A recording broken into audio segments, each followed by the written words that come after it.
How to remove the radio of your Hyundai Sonata 2006 to 2010. So first of all, you'll need a flathead screwdriver like the one I'm holding right here.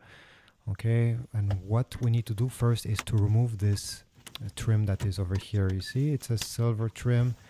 Okay, simply unclip it, and we don't need to remove it completely, just the part that is under the radio. Just enough to expose the screws that are under the radio. Take a Phillips head screwdriver and remove the screws the way I'm doing it. Be careful to not lose them. In my case, I don't care. I'm at a scrap yard and I don't need them. So yeah, remove all the screws that are visible. They're all Phillips head.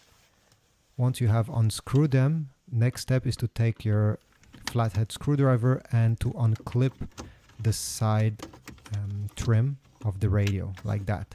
You just have to glide your screwdriver like that and just unclip it. You see, you don't need to remove them, just put them on each side. Now you need an 8mm socket, and you'll need to unscrew these 4 8mm bolts. Again, make sure to not lose them if you need to keep them.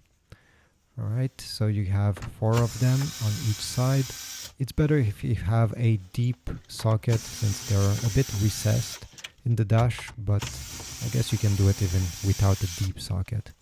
Once you have removed those, take 2 hands, put them on each side of the radio, wiggle it a bit, and you'll be able to pull it out completely. To remove the harness, take your flathead screwdriver, press on the release lever.